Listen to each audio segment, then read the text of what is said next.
नमस्ते, आपका स्वागत है द धुंधरे के इस एपिसोड में। मैं हूं आपकी स्टोरी टेलर अंबिका और आज की कहानी एक ऐसे सितारे की है जिसकी मौत एक सवाल बनकर रह गई है। जुबिन गर्ग। जुबिन गर्ग एक आवाज जो आसाम की पहचान थी। आसाम 20 से ज्यादा भाषाओं का घर है। एक ऐसी धरती जहां इतनी भीड़ है, इतने रंग हैं, पर सिर्फ कुछ ही आवाजें इतनी बुलंद होती हैं जो सबको एक झटके में एकजुट कर देती हैं। और उन्हीं चंद लोगों में से एक थे जुबिन गर्ग। वो सिर्फ एक गाने वाले नहीं थे या कोई मशहूर शख्सियत ही नहीं थे। वो एक जुनून थे, एक जज्बात। वो आसाम के लोगों की दिल की धड़कन थे। उनके गानों में एक बगावत थी, एक नया दौर था, एक जुनून था।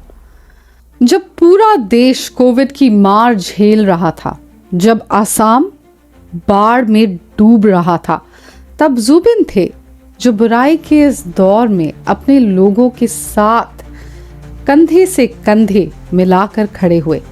जुबिन का खुलकर बोलना, उनका बेबाक मिजाज, गलत के खिलाफ हमेशा आवाज उठाना, यही वो वजह थी जो उन्हें आसाम का सबसे बिलावड आइकॉन बना चुका था।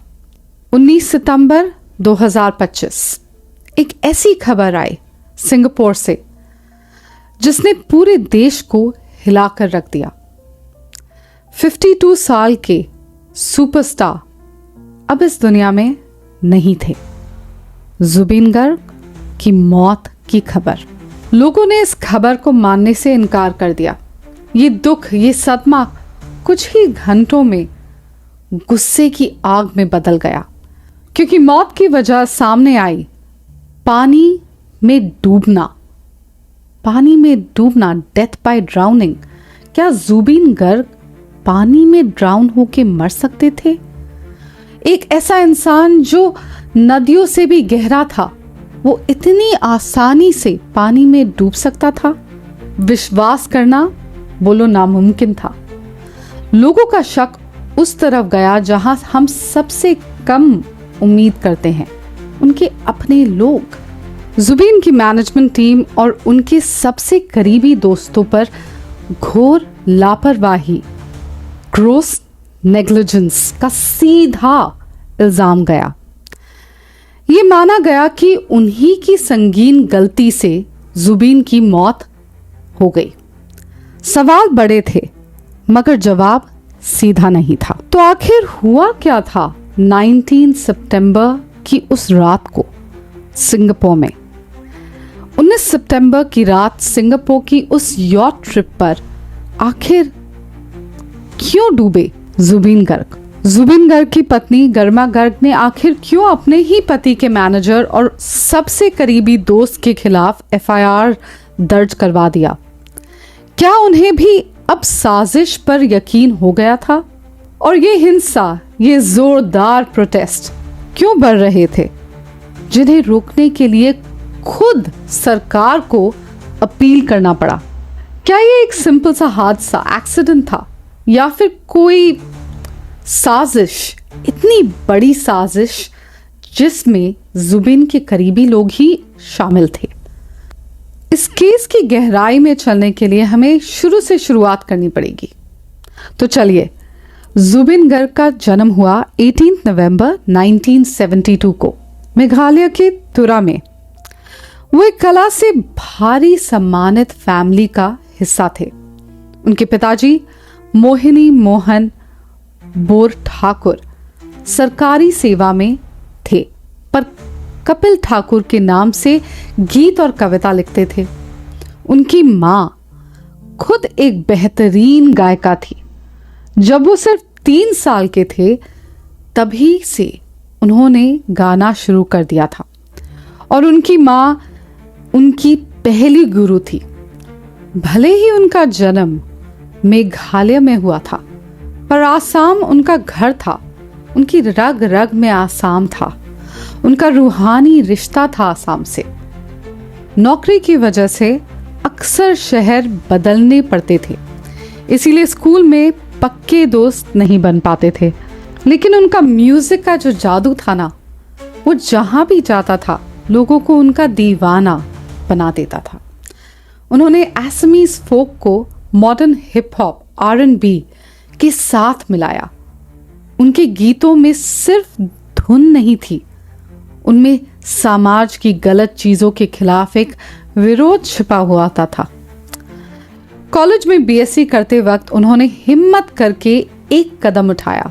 उन्होंने पढ़ाई छोड़ दी। ये एक बहुत कठिन फैसला था, पर जुबिन के टैलेंट और विजन को देखते हुए ये सही चुनाव था। 1992 में गोल्ड मेडल जीता और अपना पहला एल्बम अनामिका रिलीज किया और 1995 में वो मुंबई बॉलीवुड चले गए। जुबिन बॉलीवुड की राजनीति में भी अपने असमीज रूट्स को कभी नहीं भूले। उनकी हिंदी एल्बम्स भी काफी हिट हुई। आपने काफी उनके गाने भी सुने होंगे। ये साबित करता है कि उनके संगीत ने भाषाओं की दीवारों को तोड़ दिया। प्यार, दुख और वापसी। 2002 में उनकी शादी गरिमा सैकिया से हुई। ये जो शादी थी और जो प्यार था, वो शुरुआत उसकी एक फैन लेटर से हुई। फैन लेटर, जी हाँ। और इजी रिलेशनशिप और शादी नहीं था, क्योंकि जाति पाति उनके प्यार के बीच में दीवार की तरह खड़ी हो गई थी। इसी बीचों बीच जुबिन काफी डिप्रेशन में भी चले गए, क्योंकि 2002 में ही, जनवरी 2002 में उनकी बहन जॉनकी का कार एक्सीडेंट में मौत हो गई। जुबिन इस दुख में अंदर ही अंदर टूट रहे थे। लेकिन फिर 4 फरवरी 2002 में उन्होंने ये डिसीजन लिया कि सभी मुसीबतों के खिलाफ वो गरिमा से शादी करेंगे। और फिर हुई उनकी शादी 4 फरवरी 2002 को। गरिमा उनकी जिंदगी में एक मानो उजाला सी थी, जो उन्हें उस भयंकर अंधेरे डिप्रेशन से निकाल कर लाई थी। और फिर कुछ साल बाद वो हमेशा के लिए आसाम लौट गए, जहां उन्होंने एक्टिंग और फिल्म डायरेक्शन में भी सफलता हासिल की। अब चलते हैं उस रात, वो रात सिंगापुर के यॉट में 19 सितंबर 2025 की रात, जब जुबिन आए हुए थे सिंगापुर और उस यॉट ट्रिप पे थे अपने दोस्तों के साथ।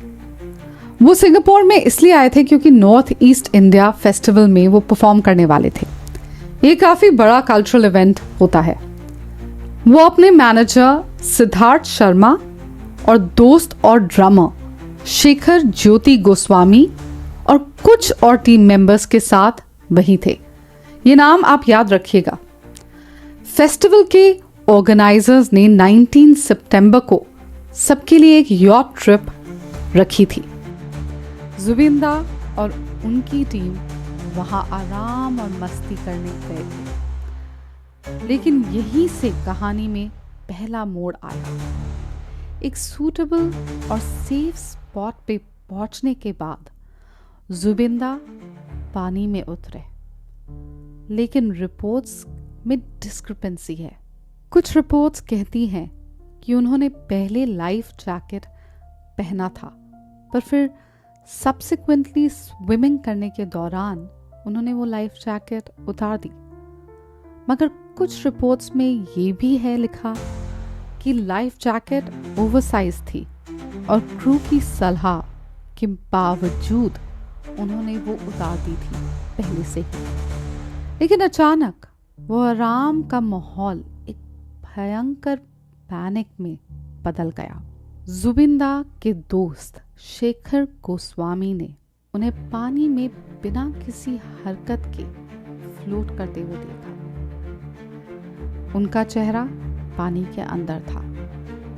जब शेखर ने उन्हें पलटा तो उन्होंने देखा कि जुबिंदा के मुंह से सफेद रंग का झाग आ रहा था और वो बिल्कुल भी होश में नहीं थे। उनके मुताबिक उन्होंने तुरंत मदद बुलाई और जुबिंदा को हॉस्पिटल ले जाया गया, लेकिन बहुत देर हो चुकी थी। जुबिन गर्ग की मौत ऑलरेडी हो चुकी थी और वजह डूबना, डेथ बाय ड्राउनिंग। सवालों का सिलसिला और गहरा होता गया।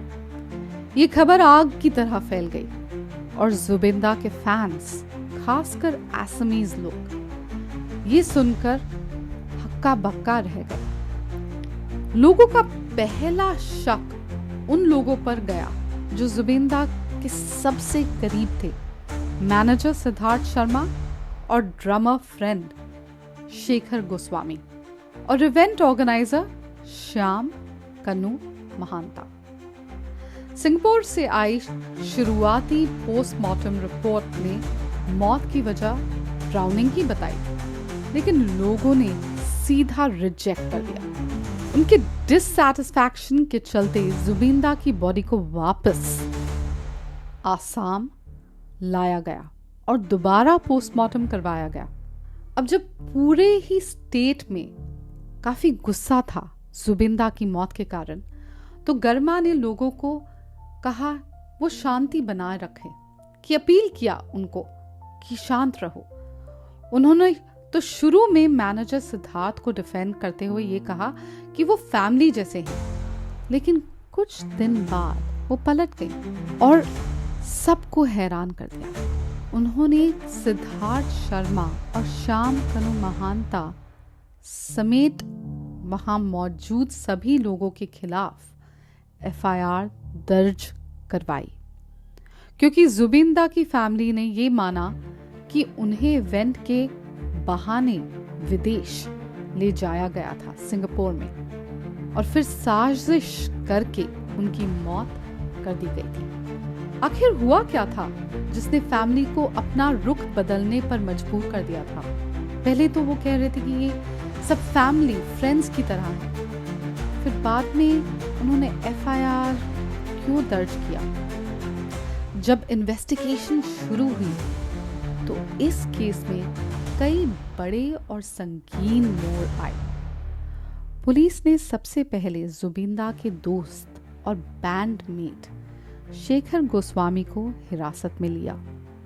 शेखर वो पहला व्यक्ति था जिसने जुबिंदा को पानी में देखा था। शेखर गोस्वामी ने पुलिस के सामने एक भयंकर राज खोला। उन्होंने सीधा इल्जाम लगाया कि जुबिन गर्ग की मौत सीजर या ड्राउनिंग से नहीं, बल्कि पॉइजनिंग, जहर देने के कारण हुई है। ये तो नया खुलासा था और इस जहर की साजिश करने वाले और कोई नहीं बल्कि उनके ही मैनेजर सिद्धार्थ शर्मा और इवेंट ऑर्गेनाइजर श्याम कनु महांता। और इस जहर का शक जो था वो 3 बड़ी वजहों से था। पहली वजह, सिद्धार्थ ने जानबूझकर एक विदेशी वेन्यू चुना ताकि वो इंडिया से, असम से दूर हो जाए और जुबिन की मौत की डिटेल्स को छिपा सके। दूसरी वजह, जाबोदे। जब जुबिन डूब रहे थे तब सिद्धार्थ को उन्हें रोकने की जगह जाबोडे जाबोडे मीनिंग लेट हिम गो, जाने दो, चिल्लाते हुए सुना गया था। तीसरी वजह, जब जुबिन के मुंह से सफेद झाग आ रहा था तब भी सिद्धार्थ ने उसे ये कहकर डिसमिस कर दिया कि ये तो बस एसिड रिफ्लक्स है जिसके कारण उन्हें मेडिकल अटेंशन मिलने में देर हो गई। फिर इस मामले की गंभीरता को देखते हुए आसाम के सीएम हिमांता बिस्वा शर्मा ने खुद इसकी जांच की जिम्मेदारी, उन्होंने 10 मेंबर की स्पेशल इन्वेस्टिगेशन टीम बनाई और अश्योर किया लोगों को कि अगर SIT special investigation team fail होती है तो ये केस सीबीआई को सौंप दिया जाएगा। पुलिस ने श्याम कनु महांता के घर पे रेड की और इंक्रिमिनेटिंग डॉक्यूमेंट सीज किए, जिसके आधार पर महांता पर मनी लॉन्ड्रिंग और बेनामी प्रॉपर्टी का एक नया प्रोब शुरू हो गया।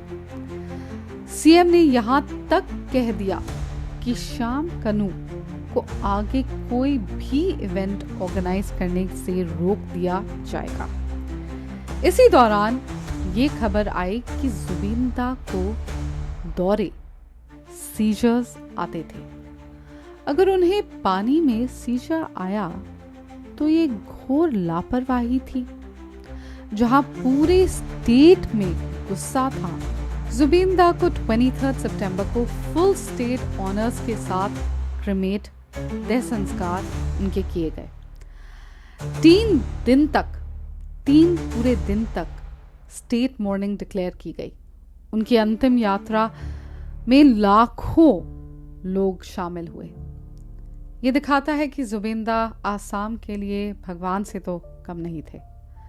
लेकिन ये गुस्सा सड़कों पर अच्छी तरीके से नजर आया। लोगों ने जुबिंदा के मैनेजर और ऑर्गेनाइजर के घरों पर पत्थर फेंके, जिसके कारण पुलिस को लाठीचार्ज करना पड़ा। सीएम हिमांता को सामने आकर अपील करना पड़ा, लोगों को शांत रखना पड़ा। इस समय manager Siddharth Sharma, event organiser Shyam कनु महांता और जुबीन के बैंड मेंबर्स को गिरफ्तार कर लिया गया है। अब पूरी उम्मीद है कि 10 अक्टूबर की जब जुबिंदा की ऑर्गन्स की टॉक्सिकोलॉजी रिपोर्ट आएगी, वही रिपोर्ट्स इस बात का फैसला और खुलासा करेगी कि क्या ये सच में एक हादसा, सिंपल सा एक्सीडेंट था, या फिर वो सफेद झाग जहर की कहानी बयान करता है। लेकिन सवाल अभी भी बाकी है। वो कौन ऐसे लोग थे जिन्होंने आसमी संगीत के इस सितारे को डूबने दिया, और उनका मकसद क्या था? जांच जारी है। हम इस राज को नहीं राज रहने देंगे, इसकी तह तक जाएंगे। आसमीज लोगों का यही कहना है। आपका क्या सोचना है? क्या ये एक सिंपल सा एक्सीडेंट था या कोई साजिश? कमेंट्स में जरूर बताइए। Until the next episode, stay kind, stay safe.